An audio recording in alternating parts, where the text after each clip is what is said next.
Dajahao. Aujourd'hui, je voulais vous parler des montagnes jeunes. Mais avant de commencer, n'oubliez pas de cliquer sur le bouton s'abonner juste en dessous de cette vidéo pour vous abonner à ma chaîne YouTube et recevoir toutes mes vidéos dès qu'elles sortent. On commence tout de suite.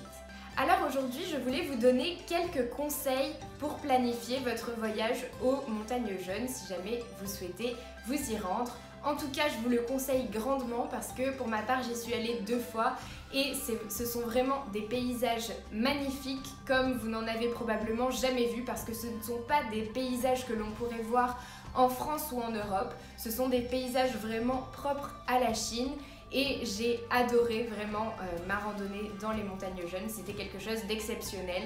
Donc c'est pour ça que je voulais vous en parler dans cette vidéo. Il y a évidemment plusieurs façons de se rendre aux montagnes jeunes. Tout d'abord, il faut se rendre au village qui est au pied des montagnes. Pour ça, vous pouvez facilement trouver un bus qui part de Shanghai et qui vous emmènera directement au pied des montagnes. Donc, il vous faudra faire d'abord 6 heures de route avec ce bus pour arriver au pied des montagnes. Si vous arrivez le soir, il y a pas mal d'hôtels juste au pied des montagnes, donc vous pouvez juste passer la nuit dans un hôtel et ensuite partir le matin. C'est ce que je vous conseille de faire et en général, tous ces hôtels ont des petites navettes qui vous emmènent vraiment à l'entrée des montagnes. Les 2 chemins les plus courants pour arriver au sommet des montagnes sont le chemin de l'ouest et le chemin de l'est. Donc le chemin de l'est est plus facile à gravir que le chemin de l'ouest, mais le chemin de l'ouest est beaucoup plus beau et les paysages sont beaucoup plus grandioses qu'à l'est. Et donc aujourd'hui, je voulais vous conseiller sur cette randonnée. En fait, moi, ce que je vous conseille, c'est de passer par le chemin de l'ouest et de monter à pied, même si c'est le chemin qui est le plus difficile parce que c'est un chemin qui est très très beau, avec de magnifiques paysages et vous ne le regretterez pas. En tout cas, de mon expérience, je suis passée par là et c'est vrai que c'était un peu difficile, mais ça se fait très bien et à la fin, je n'ai pas du tout regretté parce que c'était vraiment magnifique. Et les 2 fois où j'y suis allée, je suis montée par l'ouest et c'est vrai que c'est assez physique, il faut le dire, mais c'est très très beau et je vous conseille vraiment de faire ça parce que je trouve que le chemin de l'est est un peu moins beau, même s'il est plus facile, mais vous pouvez toujours redescendre par le chemin de l'est à pied si ça vous intéresse.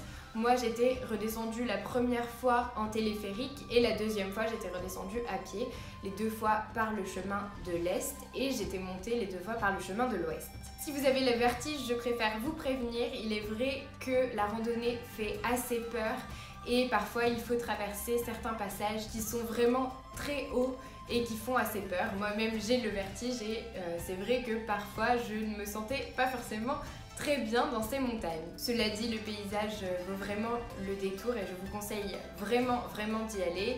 Pour y aller, je vous conseille aussi de mettre de bonnes chaussures de sport et d'emporter avec vous des petits snacks à grignoter, on va dire, des petits encas pour la route parce qu'on se fatigue très vite et on a besoin d'énergie pour arriver jusqu'en haut. Si vous passez par le chemin de l'ouest, vous mettrez environ 6 ou 7 heures pour arriver tout en haut de la montagne, sur laquelle vous avez également des hôtels que vous devez réserver à l'avance parce qu'ils sont très prisés. Et si vous dormez en haut de la montagne, évidemment, il faut vous lever tôt pour aller assister au lever du soleil ou vous pouvez même assister au coucher du soleil.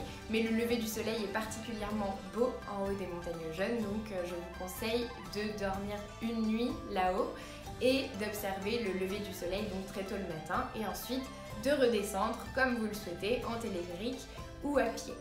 Voilà, c'était mes recommandations pour les montagnes jeunes. J'espère que ça vous a plu. N'hésitez pas à me le dire en commentaire. N'hésitez pas à aimer cette vidéo, partagez-la, abonnez-vous à ma chaîne YouTube et n'oubliez pas de récupérer votre heure de formation gratuite en description de cette vidéo. Et moi, je vous dis à bientôt pour une autre vidéo.